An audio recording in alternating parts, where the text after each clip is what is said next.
Hi, my name is Dr. Darren Schmidt at the Nutritional Healing Center of Ann Arbor. This video is on fasting kills cancer. So right now it's 2016, and in 2002 I was at a health fair, and I had a table. I was a vendor at this health fair, and this woman comes up to me and she goes, "What do you think about fasting?" And I was like, "Well, I don't know. I guess it's good for some people, not good for others." I didn't really have a good answer, and this is what she told me. She said she was 400 pounds and she had cancer all over her body. She didn't know what to do about it, so she prayed about it, and she was told to fast. So she didn't eat any food for a month, and then after that, she only ate on weekends. So she would fast for 5 days in a row, and during that time, she lost all that weight, and the cancer came out of her. She said she would go to the bathroom, sit on the toilet, and tumors would come out of her. So I never forgot that story. And so as the years have gone on, I've gotten in touch with various doctors and learned and studied and watched videos and been to seminars. And I know the mechanism now on how fasting kills cancer. So here's what you do when you're fasting.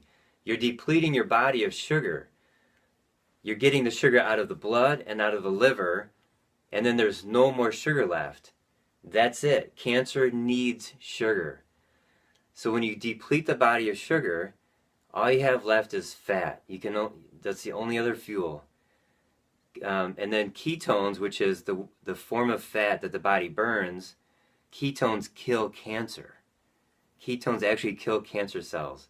So this is the way that traditional tribes got healthy. They would fast occasionally, meaning like maybe a day a week or a couple days a month, or sometimes 3 weeks in the late winter because there was no food and they were forced to fast. But during that time, their body, at first, they would get really tired because they would have hypoglycemia. But then after a while, all the sugar's gone and their body starts burning fat and they perk right up. So that's called fat adaptation, when your body's now burning fat. So here's how you do it. Step one, you eat low carb. Low carb, that means around 50 grams of carbohydrates per day. That's step one. That means you have to write down your food. You got to count your grams of carbohydrates. And this is a medical therapy. I'm recommending that you find somebody who knows what they're doing and follow this. This is not step three. This is step one. Do this first. Step two, eat less often. The average American eats 14 times a day. Dietitians tell us eat snacks between meals, have a handful of nuts, eat a Triscuit. Every time you eat, that's sugar. It could be vegetables, healthy vegetables. It could be even proteins digest like sugar. Some amino acids digest like sugar. So lean chicken, you're increasing your insulin.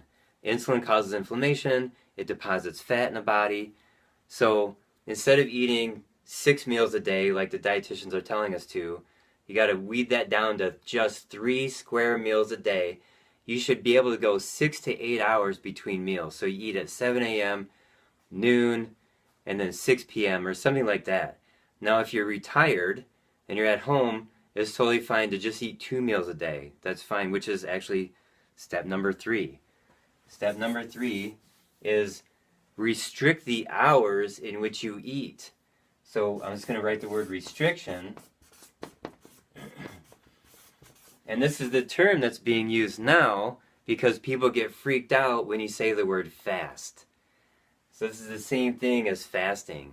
So as an example, you can eat lunch at 6, lunch at noon, dinner at 6. You eat all your food in 6 hours. This is not low calorie. You're eating all your calories in the 6 hours. Then you don't eat after 6 p.m. You go all night, you're sleeping, you wake up in the morning, skip breakfast, and now it's 12 o'clock noon. You just went 18 hours with no food. You're not going to die from that. You're actually going to get healthier from that. So you're training your body, hey look, we're just not going to eat for 18 hours. We're going to eat 6 hours from noon to 6 p.m. every single day, every single day, every single day. And after 3-4 weeks, your body gets used to it. You're training your body to your new dietary habits. So restriction means eating less, your eating hours is less. Now, some of the top researchers in this field, they only eat in 4 hours. They eat from like 2 until 6, or from 11 a.m. until 3 p.m. And these guys are top athletes. They're endurance athletes. There's one guy named Dr. D'Agostino. He's got the world record for endurance powerlifting. He squatted 175,000 pounds in 6 hours.